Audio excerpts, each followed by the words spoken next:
Okay, good morning. We again have a great lineup with two very interesting talks. The first one is entitled Physical Pain and the Surgeon, and this will be led by a duo of Dr. Max Wohlauer and Amanda Skidmore. And, you know, as an aging surgeon, I can't emphasize how important this is. I know so many members of our Department of Surgery and many of my friends around the country and around the world who are dealing with issues. And some of them have had career limiting issues. And there are many grand rounds presentations you need to pay attention to, but this is definitely up there. So what I'm going to do is introduce Dr. Max Wohlauer, and then he will come up and introduce Amanda Skidmore. So as all of you know, Dr. Wohlauer is an associate professor in the vascular surgery division. He did his undergraduate training at CU Boulder, then went to Albany Medical College and was recruited here to do his general surgery training. He then left to go to the Cleveland Clinic and then spent some time at Medical College of Wisconsin. And over a drink sometime, I can tell you about how we were able to recruit him back to the University of Colorado. It involves his mother. But we were lucky to recruit him back to the University of Colorado. And this was during a time of transition in the vascular surgery division. And I am so grateful that he chose to come back and to help us rebuild this very vibrant vascular surgery division. He's very well published, over 84 peer-reviewed publications. I know he's an excellent surgeon. I've called him to assist me in some complex cases over the past few years, and he really has helped me out a lot. And I'm sure he does this on a daily basis with his patients and with many other surgeons. He's a great teacher and very involved in our vascular surgery fellowship. And with that, I'm going to call you up, Dr. Wohlauer, to get this started. Thank you.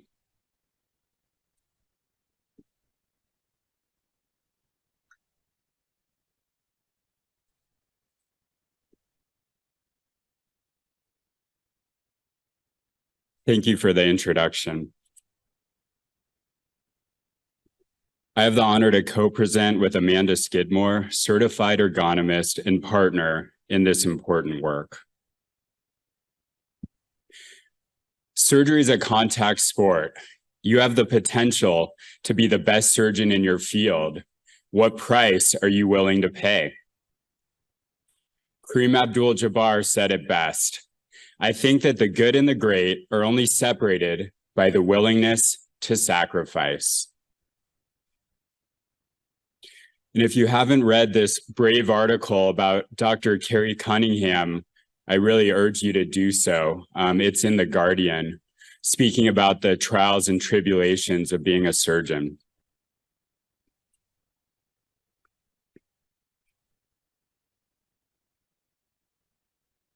We make sacrifices for the privilege of being a surgeon, no doubt.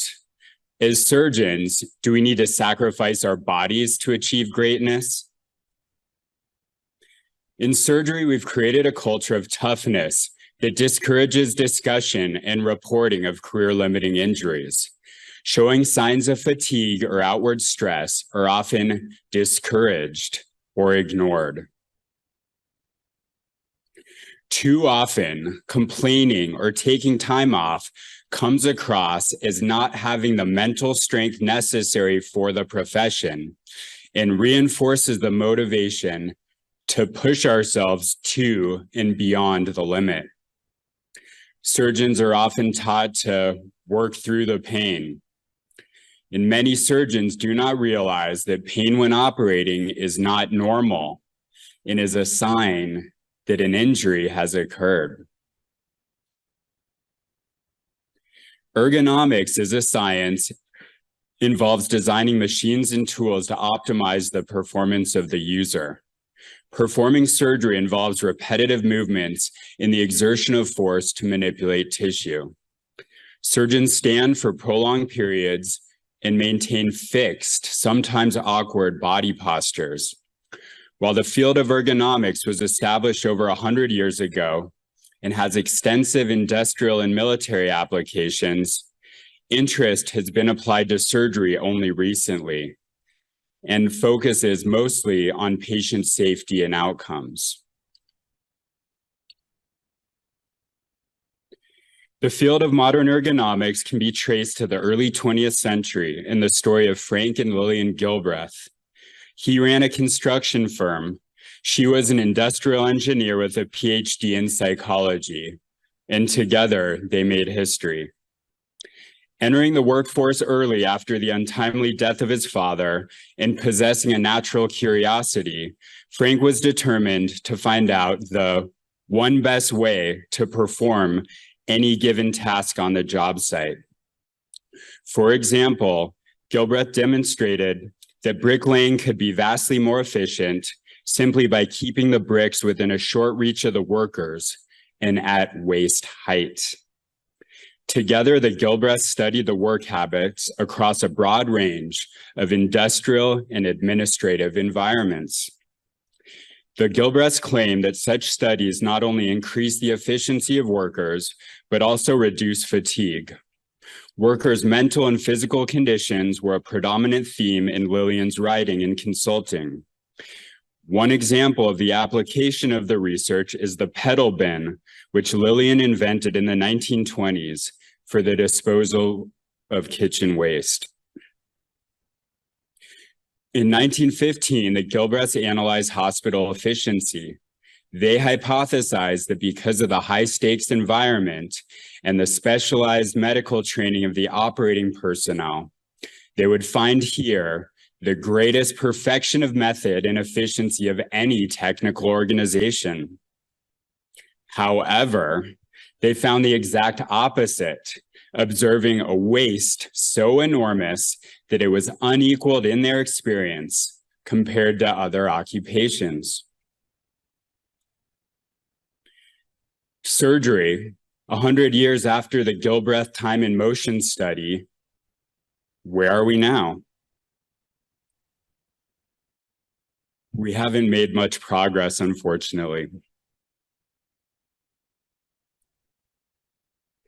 This is a meta-analysis from JAMA Surgery looking at 21 articles and almost 6,000 surgeons across multiple specialties. And this study reports a 1 in 5 career prevalence of degenerative lumbar spine disease, a 1 in 5 prevalence of rotator cuff injury, a 1 in 10 prevalence of carpal tunnel syndrome, and over the past 12 months, 60% of us have neck pain, half of us have shoulder pain, half of us have back pain, and 35% of us have upper extremity pain. This is a study looking specifically at surgical oncologists, reporting the most common symptoms: fatigue, discomfort, stiffness, and back pain. And of this cohort of surgical oncologists, they report an occupational injury rate of 27.6%. Of those, 65.7% received treatment and 17% required surgery for their injury.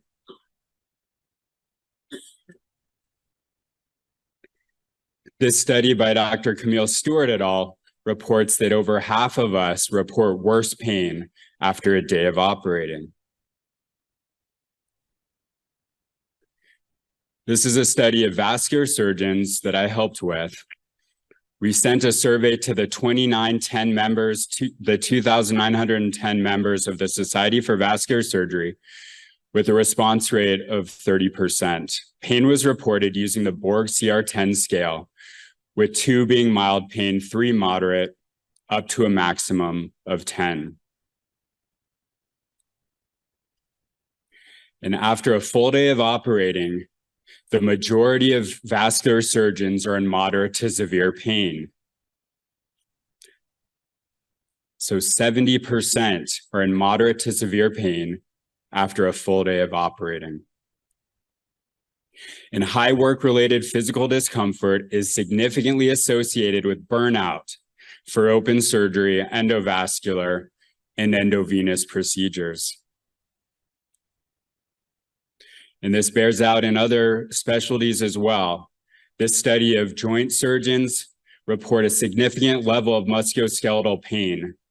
The pain's more common in the lower back, hands, and neck, with a positive association between high pain and burnout.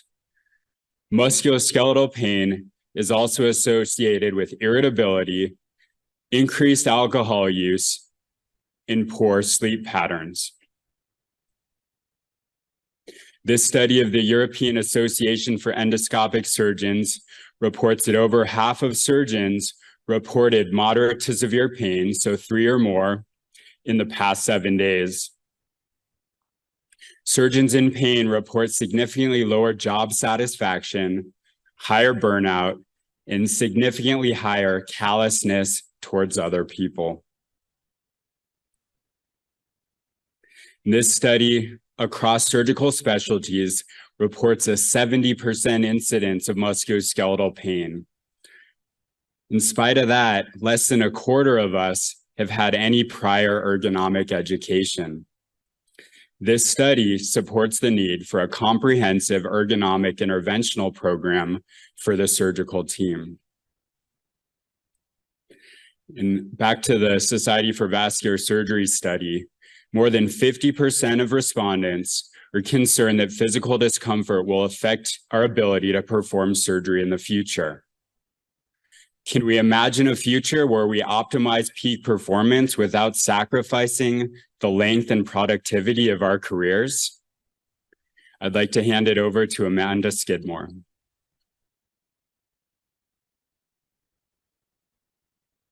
Okay, can you all hear me? The mic's on? Yeah. So my name is Amanda Skidmore. Just a quick little background about me. My deeper background is in classical music. I was trained as a French horn player, and my first introduction into body mechanics, somatic education, and ergonomics was from the position of a musician in pain. And I've been doing this work for over 20 years. First starting to work just with classical musicians looking to optimize their performance and limit injuries within their careers, and then moving on to different populations. About 6 years ago, I started working with surgeons, and I was fascinated because your challenges are similar to ours as musicians, except at a much higher level. We think that our work is about life and death. As musicians, it is not. But there are a lot of things that are really similar. You're holding your body in static positions for long periods of time. There are limited opportunities to improve the ergonomics of your environment. And in the end, and I think that this is really important, in my observation, there seems to be a false dichotomy of believing that you can either be a great surgeon and take really good care of your patients, or your body can feel okay. And I think that that's a false dichotomy, and I'd like for us to start looking at that now. Okay, so as Dr. Wohlauer described, work-related pain has a significant effect on surgeons, and only 26% of practicing surgeons report knowledge of surgical ergonomic recommendations. And I would add to that, it's important not to only know what those recommendations are, but how do you apply them to your body? And that's where it becomes a little bit more challenging. As ergonomists, we try to work at the very top of the hierarchy of controls. So we look to eliminate the hazard, replace the hazard, isolate people from hazards. And it's easier that way because it puts the onus on us as the ergonomists. But we really can't do that in surgery. You know, we can't necessarily change the procedures. And so then we go down to administrative controls, and that becomes education. And it is more challenging because then it puts the onus on you. I can share all of the information with you. You can be trained in how to utilize ergonomics in your practice, but you have to make the decision to pay attention to it and to start to do that work. The most important aspect of surgical ergonomics is posture. Suboptimal posture while operating is the most important risk factor for ergonomic injuries sustained by surgeons. Performing open surgery results in compromised body positions to complete the task. Minimally invasive surgery isn't any better. It's just a different kind of tension pattern. Neck flexion or a head forward posture is considered the most harmful, and static positions and additional weight on the front of the head when using headlamps or loops makes it worse. The most common maladaptive posture: cervical spine, head forward, mid-thoracic back, lumbar spine to pelvis forward. I'm sure this looks somewhat familiar to some of you. I would add to that, along with this posture, it tends to present with a wider than shoulder stance. Knees tend to be locked.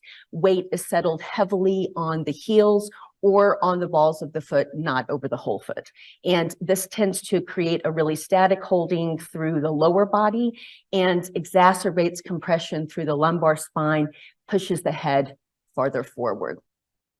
Look at that. How heavy is your head? The further forward your head goes, the heavier it becomes. And adding equipment to the equation only makes things worse. So if we had add a headlamp or loops, and then adding the weight of a lead apron just furthers that compression. All right, so what kind of tools do we have available to us? Some of the heavy hitters: micro brakes, adjusting monitor height, adjusting table height, and making sure that your loops are properly fitted. Micro brakes have been found to be the easiest to utilize tool in our toolbox. They improve surgeon post-procedure pain scores in the neck, back, and shoulders. And importantly, intraoperative micro brakes do not significantly interrupt the flow or the length of procedures. When you're looking at implementing micro brakes, the consistency is the key to their success. So you want to start long before you hit physical exhaustion. There have been reports or studies that have shown that you really want to front load those micro brakes. If you think about what a micro brake does, is it allows you to reset your body. And if you don't start resetting until you're already at a 7 pain level, you aren't able to bring yourself back down very far. So you want to start at the very beginning of a procedure, every 20 to 40 minutes throughout the procedure. And again, it's not that you're going to totally alleviate the pain, but you're going to keep it at a more manageable level so you can more easily recover at the end of your day. Next, monitor height. The optimal monitor position is at least 3 feet from the surgeon's eyes, declining from the natural gaze from 0 to 15 degrees. The monitor should not be placed higher than the surgeon's eye height. As I've kind of poked around ORs, I'd say at least 75% of the time I see them set really high. And when you have the monitor set very high, that really puts the cervical spine into extension and furthers that compression. Table height is also really important. You want to adjust the height of the operating table before you start, and that helps to reduce the risk of developing musculoskeletal pain by 83%. Again, you're accommodating your environment to your body as much as is possible. And then also properly fitted loops. The fit design, the declination angle, and the working distance of loops are a personal choice. They need to be fitted to you and how you use your body. You should consider getting refitted at different points in your career as the working distance may change.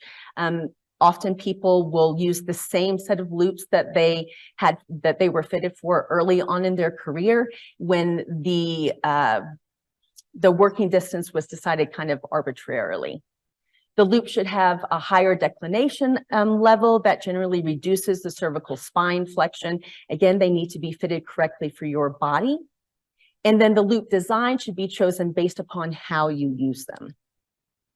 But your posture is still going to matter. So if we go back to our most common posture, if you adjust the table height to match this position, or you adjust the monitor to match this position, then you are reinforcing this suboptimal posture. So sequence is really important here. First, you want to be able to get yourself in a neutral posture that you can maintain, that's not based upon some outside idea of what good posture is, but how can you comfortably stand, and then adjust the table height and the monitor to match that. Again, it's the sequence that's really important here. So the current state of ergonomic education within institutions, a 2019 survey reported from program directors that only 1.5 of departments reported having a formal surgical ergonomic education program.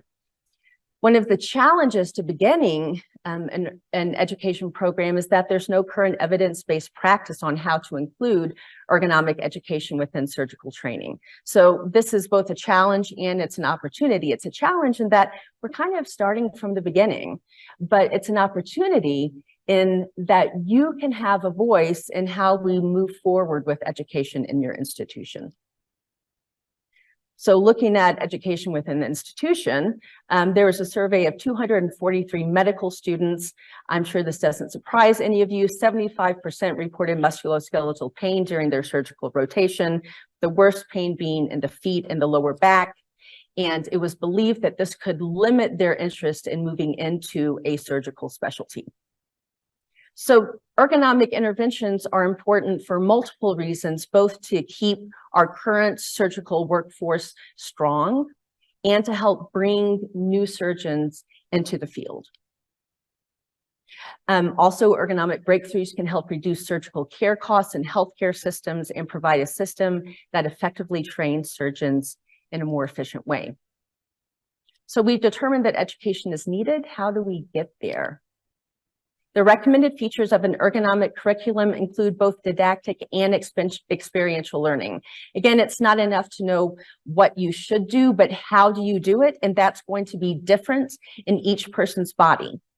Multiple studies have shown benefits of personalized education components to best address individual surgeons' needs. So here it's helpful to think of yourself as an athlete because you are, and utilize deliberate practice and coaching and other techniques to help improve your body awareness so you can make more accurate and better choices about your body usage and ergonomics within the OR.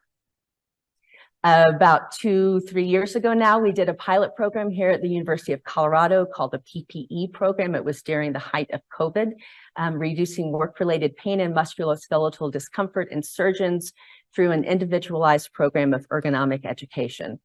It was delivered entirely remotely, and the focus was on improving postural awareness, applying existing ergonomic recommendations, developing a micro break routine that was unique to each surgeon, and teaching exercises to establish a more neutral resting posture both in the OR and when people left.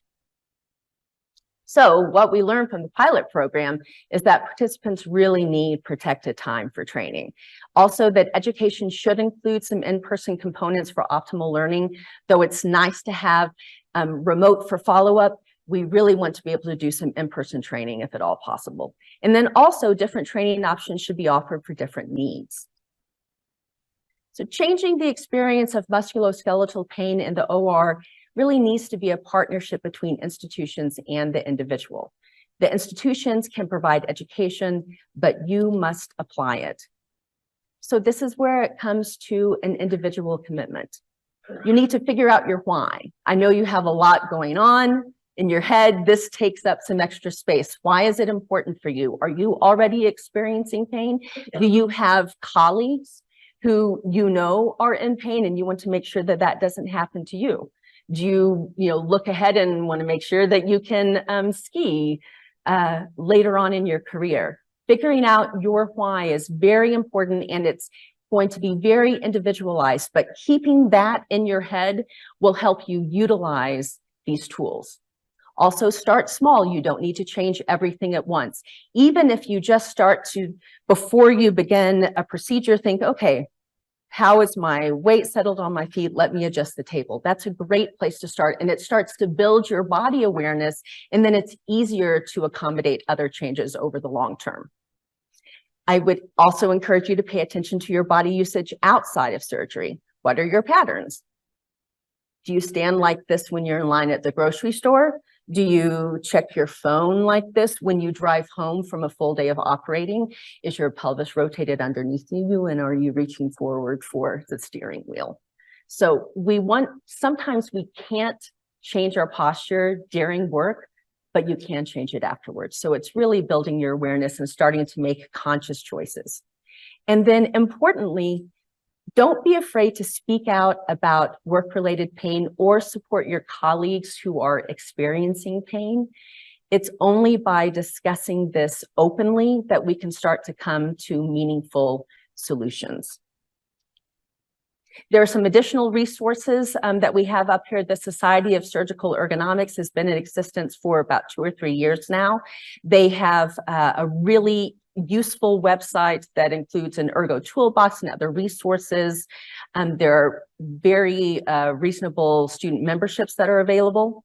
The American College of Surgeons has a great PDF on their website, and heads up, there's in the Clinical Congress in Boston later this October, there's going to be a surgical ergonomics hands-on clinic.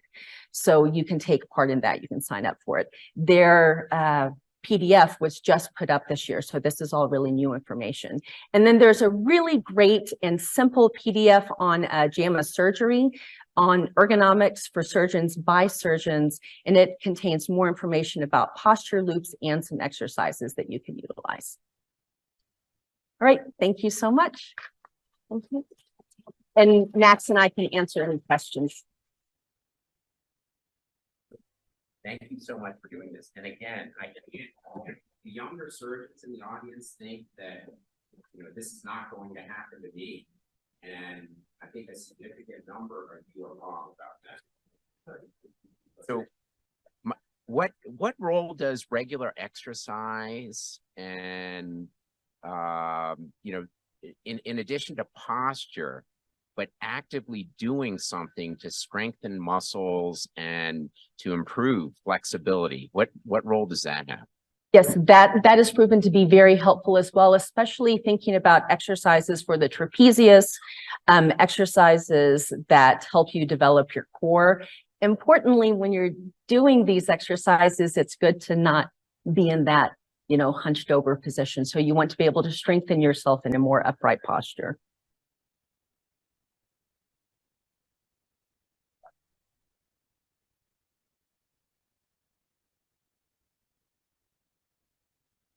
Maybe yell it out. Sure. You bet. It's great to see you again, Amanda. Hi. I began working with Amanda about 5 years ago. About 5 years ago when you were working at Aston Patterning. So I would both make a statement to follow up on Rich's that this will happen to you. It was happening to me. I think the micro breaks are the most helpful thing I've found. I guess I would just ask, I mean, Max, Amanda, should we almost incorporate this in our timeout mentally? I mean, you have to plan to do this. So what are some of our tactics for ensuring we do this? Because to your point, Amanda, we all get busy. We sometimes just are it's not that we're not going to be there for 6 hours doing things. So how do we kind of prep ourselves mentally for that case? Incorporating the micro breaks specifically, is that what you're asking? Yeah. Yeah. There are different tactics. In one of the studies, they had someone standing there just kind of reminding people to take breaks. Having the scrub nurse can be in control of that can be very helpful. There's a tool on the Society for Surgical Ergonomics website that's attached to the Mayo Clinic that has a little reminder set. The more that this can become part of the culture for the entire surgical team, that helps reinforce the change, and everyone ends up feeling like, oh, this is really nice. So it really helps the whole team. So the more that you can involve everyone else, the easier it is to start to incorporate it. But it is challenging at first. Amazing. And in cardiovascular surgery, we send an ACT every 30 minutes to monitor the anticoagulation status. So every time you send an ACT, it's a good cue to do a micro break. Last question, Dr. Gleisner.